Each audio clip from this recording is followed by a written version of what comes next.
সবাইকে নববর্ষের শুভেচ্ছা। আমি এখন আছি ইস্ট লন্ডনের বাঙালি পাড়ায়।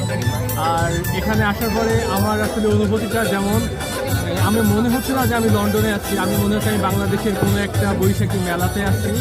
আর আমার চারপাশে যে বাঙালি স্টল আছে, বাঙালি পরিবেশ, বাঙালি মানুষজন দেখে আসলে খুব পুরোটাই বাঙালি একটা আবহাওয়ার ভিতরে আছি আমি, দেখে অবশ্য ভালো লাগছে।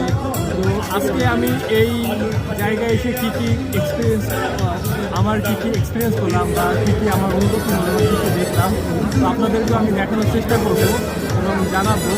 তো দেখতে থাকুন কি আছে।